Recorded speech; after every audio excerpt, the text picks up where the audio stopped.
Hello, I'm Zara Batstra, and welcome to the Eternal Cavern, and welcome to the Eternal Cavern, and welcome to the Eternal Cavern, and welcome to the Eternal Cavern. Oh, sorry about that. There's a bit of an echo in here.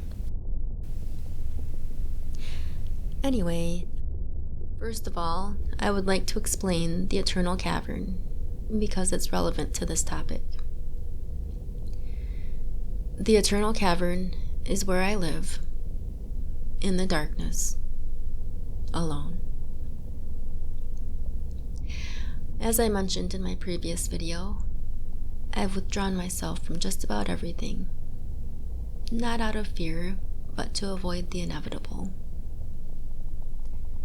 If I get curious and venture out, I soon get overwhelmed and freak out, embarrass myself, collapse, and fold up in a corner, lifeless, until I can pull myself back together, which can take an awful long time.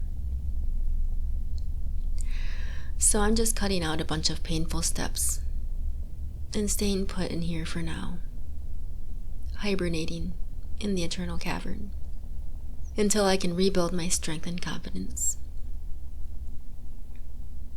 The Eternal Cavern is a pun on Nietzsche's concept of the eternal return, or the eternal recurrence, depending on the translation. Nietzsche suggests that the way to a sublime existence is to imagine having to live your life over and over again without end, and be happy to do so without changing anything. That's a big ask for someone like myself, who feels like they've been dealt a bad hand in life and has consistently made terrible decisions along the way. I suppose the only thing one can do is to accept the bad as painful lessons and try to do better in the future. I've got a long way to go to be at that level, but it's something to aspire toward. In the meantime, I will keep on making the same mistakes over and over and over again. That's my version of the eternal return. I'm kidding. I wish I was kidding. The Eternal Cavern is also a metaphor for the ever-present and all-consuming emptiness I feel deep within my being. It's been a part of me ever since I can remember, and it's unbearable. I've tried many things to fill up this emptiness. Things I'm not proud of which spending too much time in bookstores and online shopping for books is probably the least destructive. But just because books are good and aren't hurting me physically or bankrupting me, that doesn't mean that buying more books is harmless. But no matter how many books I buy, that emptiness is still there. Even if I could buy every single book that I ever wanted, that emptiness would still be there. And even though I know this, whenever I have free time, I go to the bookstore. Inevitably, I will find something that interests me, and I'll get a little jolt of excitement with each unexpected find. I'll walk out with a bag full of 6, 8, maybe 10 books, and big plans to read them all. And when I get home, I pick one to read, and guess what? After I read that book, I realize that I need to read other specific books, either by that author or on that subject. I end up buying a bunch of those books and forget about all the other books I bought previously. Or I'll start to read one of the books I bought, get a few pages in and get bored and never pick it up again. and then go out and buy more books. I don't need any more books. Why? Why am I prowling the bookstore? Why am I on eBay? To get that little jolt of excitement when I find a new book I didn't know existed, or when I find a book I was looking for at a really good price. I have to be honest with myself. It's an addiction. I've noticed that when I'm in distress, I buy more books. I went to the bookstore yesterday because I had to say goodbye to one of my furry friends earlier this week. I found some good books, but I still feel like sobbing every morning and every time I come home from work and throughout the day at work and in my car. So buying books to comfort myself now is like putting a Band-Aid on a severed limb. I remember a study called Rat Paradise I learned about when I studied psychology ages ago. In the control group, rats were in a standard lab setting, isolated in depressing cold metal cages. In the experimental group, the rats were in a stimulating and fun environment with toys and lots of other rats to play with. Both groups had access to a lever that delivered drugs to them if they pressed it. The rats in the control group compulsively pressed the lever, but the rats in Rat Paradise were too busy enjoying themselves to bother with the lever. I need to find my bat paradise to get off buying books. I just don't know where to turn. Therapy doesn't work for me. Talking about my issues just makes me feel worse. And honestly, I'm so beat up and worn down, I don't have the energy or self-confidence to try anything else. At the beginning of the year, I resolved not to buy any books until I paid off my debt. That lasted about 4 months. I'm still in debt. I'm actually deeper in debt now because I had to buy a different car because I was in a car accident that totaled my old car. And just a few days ago, I spent money I didn't have at the emergency vet.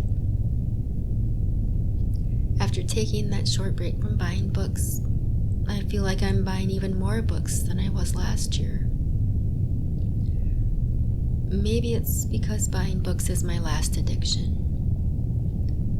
Over the years, I've stopped partaking in all of my other addictions, either willingly or out of necessity.